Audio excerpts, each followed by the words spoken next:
Standard 7th, Subject General Science, Unit 7th, Motion, Force and Work. Students, in previous video we already started the new chapter, that is the motion, force and work. In that video we discussed about distance and displacement, then velocity and the speed, the formulas for velocity and speed, and about the average velocity, okay, and the acceleration, etc. Now in today's video we are going to discuss about the force and acceleration. So there is a relationship between force and acceleration. What is that relation? So we are going to discuss in this video.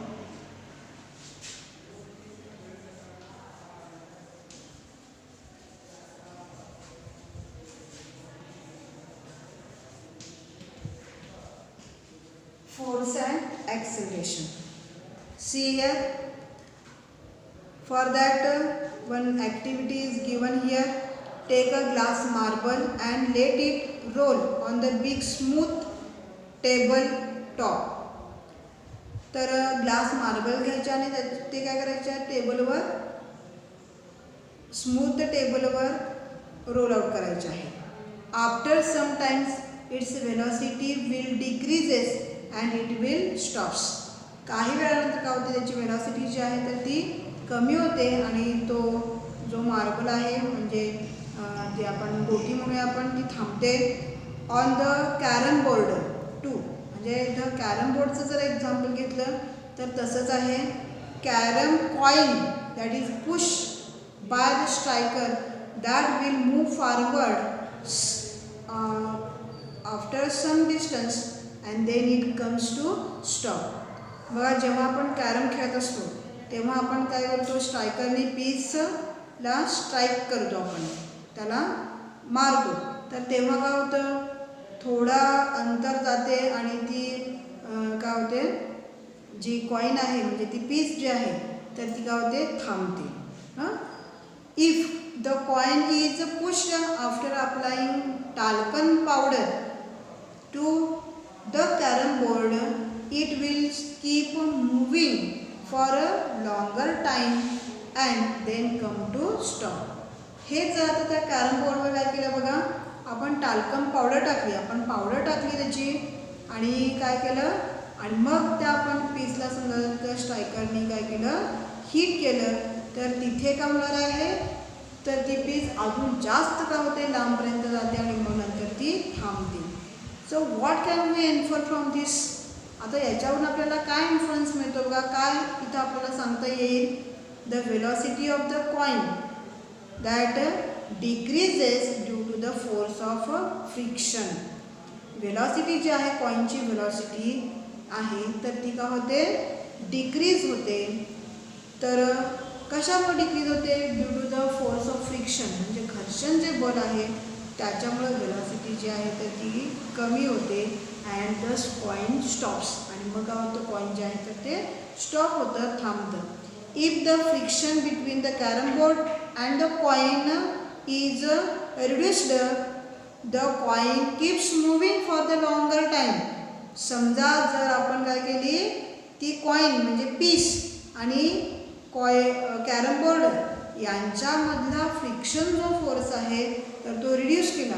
कसं reduce करू शकतो, by applying talcum powder टाकली तर काय होतं, तो surface जो आहे स्मूथ होतो आणि त्यातला फ्रिक्शन फोर्स आहे दोघांमधला तर तो काय होतो, कमी होतो आणि त्याच्यामुळं कॉइन जी आहे तर ती जास्त काय होते, कालावधीपर्यंत ती जाते, म्हणजे जास्त लांबपर्यंत जाते आणि मगच ती थांबते. So what we mean that if no force of friction is acting on the moving body, it will keep on moving with the constant velocity. समजा एखाद्या मूविंग ऑब्जेक्टवर कुठल्याही प्रकारचा फ्रिक्शन फोर्स नसेल तर ती मूविंग बॉडी तशीच कंटिन्यू का होणार आहे, त्या वेलॉसिटीने मूव होणार आहे. दॅट कीप मूविंग, तर ती तशीच होणार आहे, मुवेबल राहणार आहे. समजा त्याच्यामध्ये कुठल्याही प्रकारचा त्याच्यावर फ्रिक्शन फोर्स अप्लाय नसेल, घर्षण बल नसेल तर. The scientist sir Isaac Newton was the first who study the force and the resulting acceleration. आणि सगळ्यात आधी सायंटिस्ट जे आहेत सर आयझॅक न्यूटन यांनी काय केलं, the relation between the force and acceleration हे त्यांनी पहिल्यांदा काय केलं आहे, दाखवून दिलेलं आहे. सो तर व्हेलॉसिटी जर चेंज व्हायची असेल, चेंज इन व्हेलॉसिटी म्हणजेच काय, ॲक्सलरेशन. ॲक्सलरेशन हे कशामुळे येतं, त्याच्यामध्ये जो फोर्स आहे, रिझल्टिंग फोर्स जो आहे तर त्याच्यामुळे acceleration may be keep changing. Okay, so what is the Newton's first law of motion. See first Newton's first law of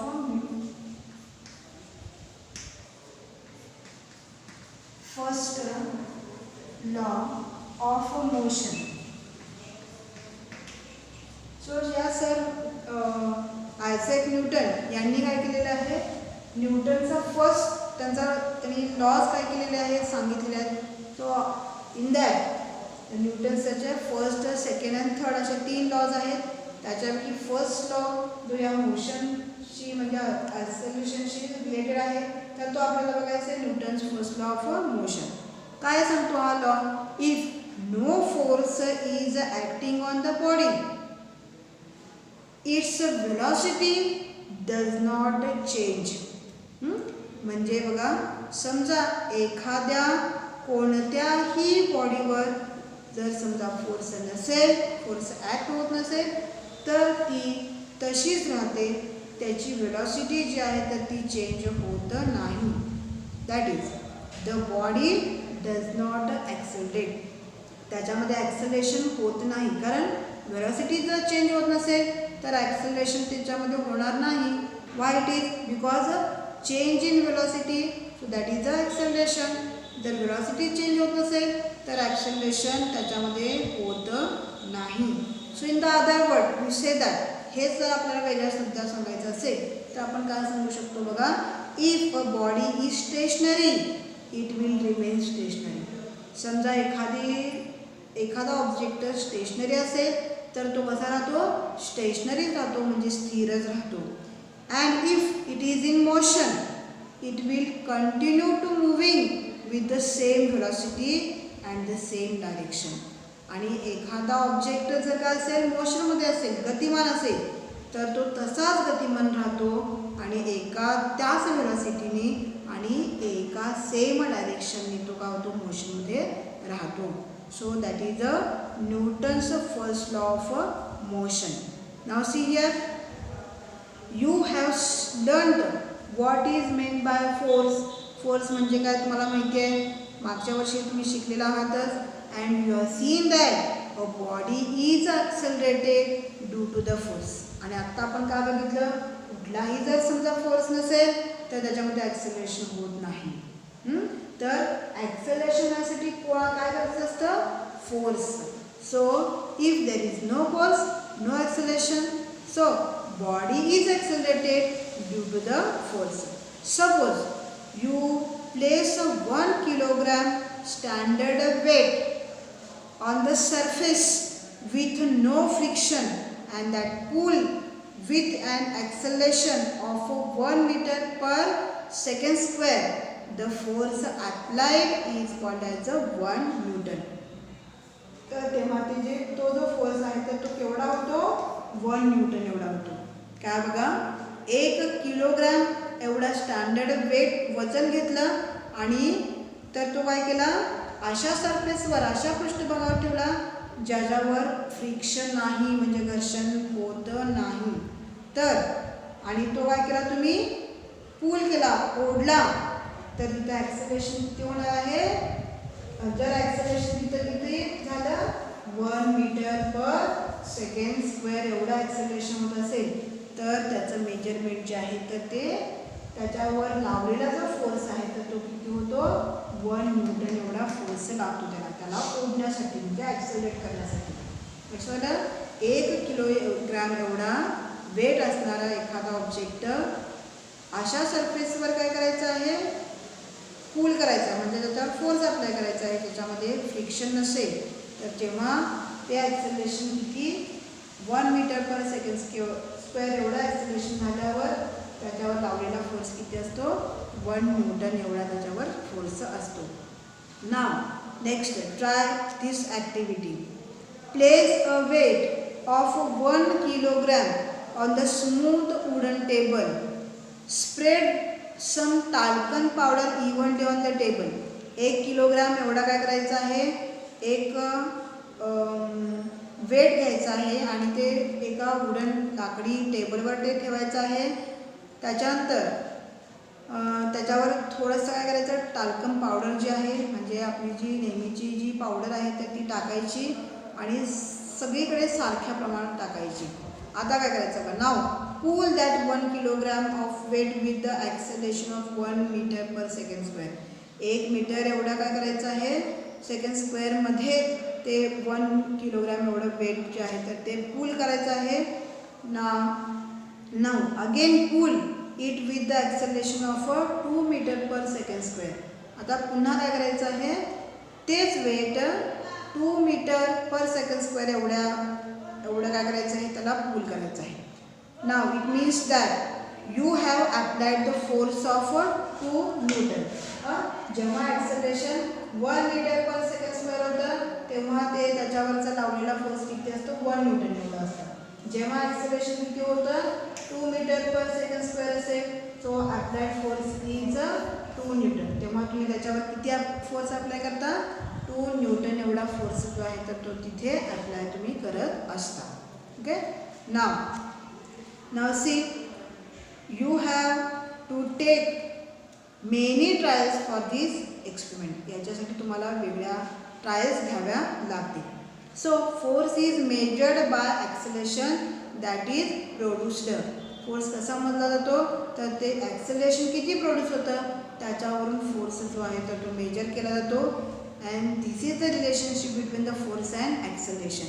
so you have learned about the relationship between the displacement of the body that resulting from force apply to it and work is done. याच्यानंतर मागच्या वर्षी काय केलं तुम्ही शिकलाय displacement and force. हे पण तुम्हाला माहिती आहे की फोर्स अप्लाय केल्यानंतर किती डिस्प्लेसमेंट होतं याच्यावरून त्याच्यावर झालेलं जे वर्क आहे तर ते आपण काढतो.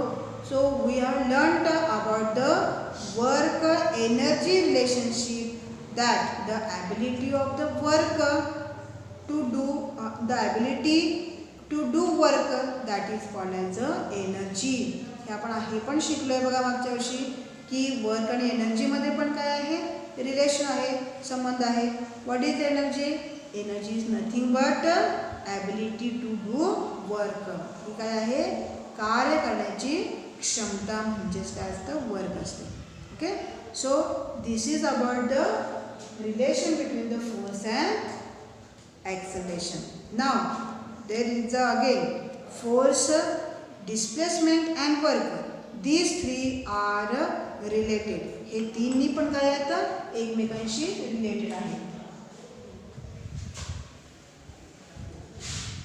फोर्स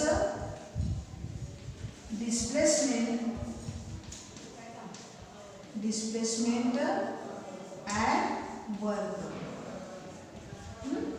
आणि काय work. So here one figure is given here. See in this figure the string attached to the wooden block on the table. इथे एका टेबलवर एक वुडन ब्लॉक ठेवलेला आहे आणि त्याला काय केलं आहे स्ट्रिंग दोऱ्याने काय केलं आहे जोडलेला आहे आणि तो दोरा जो आहे तर तो काय आहे तो पुलीवरून सोडलेला आहे. अँड त्या पुलीच्या त्या स्ट्रिंगचं जे ओपन एंड आहे तर त्याला वेट काय केलं आहे टाईट केलेलं आहे. Now applying a sufficient weight the block will be seen to move. आता याच्यामध्ये जेव्हा हे सफिशियंट काय होतं याच्यामध्ये वेट आपण त्याला काय करतो बांधतो तर तेव्हा त्याच्यावर मध्ये असणारा जो वुडन ब्लॉक आहे तर तो काय होतो थोडासा मूव झालेला आपल्याला दिसतो. So which force is being applied here. इथं कुठला फोर्स अप्लाय केला जातो बरं सांगा. How can this force B increase, तो आपण इन्क्रीज कसा करू शकतो. And what will happen on applying more force. समजा जर आपण जास्त फोर्स अप्लाय केला तर का होईल. When can we say that work is done by applied force. केव्हा आपण असं म्हणू शकतो की अप्लाइड फोर्स लावल्यानंतर वर्क होतं असं. तर या सगळ्याचे क्वेश्चनचे आन्सर्स बघा आपण बघूया आता. So if the block moves forward, समजा हा ब्लॉक पुढे पुढे जायला, we can say that it has been displaced. आपण काय म्हणणार आहोत, तो त्याच्यामध्ये डिस्प्लेसमेंट झाला कारण त्याची ओरिजिनल प्लेस काय झाला, त्यानं चेंज केलेली आहे, तर तो डिस्प्लेस झालेला असं आपण म्हणू शकतो. आता ड्यू टू डिस्प्लेसमेंट, हे जे डिस्प्लेसमेंट होतं त्याच्यामुळं काय होतं, we say that force has done some work. तर आपण इथं जेव्हा डिस्प्लेसमेंट होतं तेव्हाच तिथे काय होतं, वर्क होतं. आणि हे वर्क कशामुळे होतं, व्हेन वी अप्लाय फोर्स. तर इथे फोर्समुळे वर्क झालेलं आहे असं आपण म्हणू शकतो. So can we measure this work. आता हे किती झालेलं आहे वर्क हे मोजू शकतो का आपण. Yes. So we know that work depends on the force and displacement. आपल्याला माहिती आहे वर्क कशावर डिपेंड असतं, फोर्स अँड डिस्प्लेसमेंट याच्यावर हे डिपेंड असतं. And there is a relationship between. So the formula we say the relationship between force, displacement and work. Now work, that is the W. Work कशाने दाखवलं तर W या लेटरनी. So the work done, that is the W, that is nothing but done by the force. Work done by force म्हणजे फोर्सनी work जे झालेलं आहे that is equal to force that is applied to the body. That equals to force effort applied to body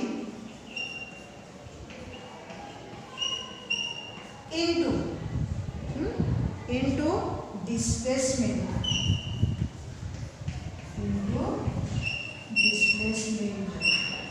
So that is a S.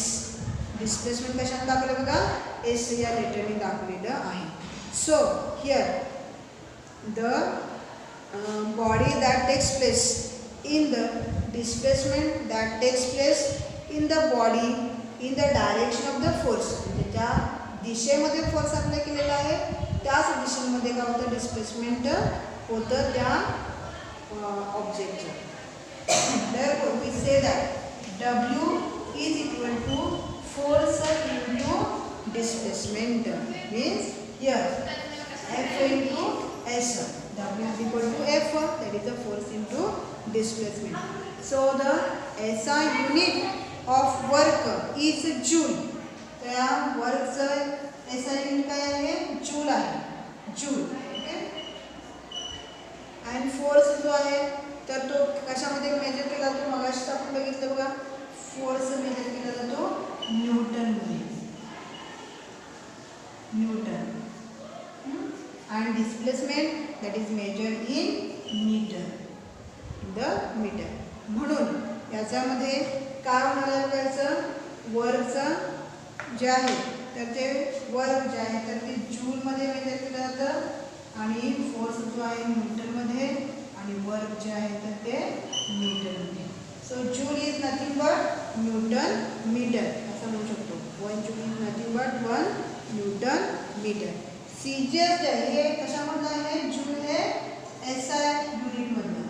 CGS मध्ये हे unit आहे अर्ग. अर्गमध्ये काय केलं जातं, वर्क जे आहे तर ते मेजर केलं जातं. So CGS system unit of the work is अर्ग. हे अर्गमध्ये मेजर केलं जातं, लक्षात ठेवा. So this is the relationship between the force displacement and the work. हे काय आहे, अशा प्रकारे हे रिलेशनशिप आपण सांगू शकतो. So students, here we complete this chapter. So in this chapter we discussed different points, concepts that are the distance and displacement. What is the definition of the distance and displacement? What is the relation? When we call the distance traversed, actual distance, and what is the displacement? Then after that we saw about the speed and velocity. The formulas for speed and velocity. Speed is equal to the distance traversed upon total time, and velocity is equal to displacement upon total time. So these formulas we studied about that. Then we studied about the average velocity. So average velocity जी आहे तर ती कशी काढली जातात हे पण आपण डिस्कस केलं. ॲक्सेलरेशन बघितलं आपण. What is the acceleration? So acceleration is nothing but change in velocity in a time taken for that change. Okay, that is the acceleration. Now we discussed about the force and acceleration. In this video we are going to discuss about the force and acceleration, and we also saw the Newton's first law of motion, and we studied or we discussed about the force displacement, the work.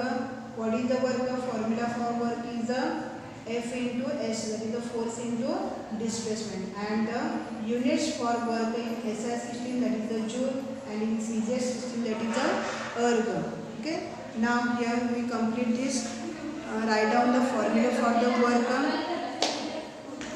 Also write or complete the exercise which is given in your textbook on the page number 50.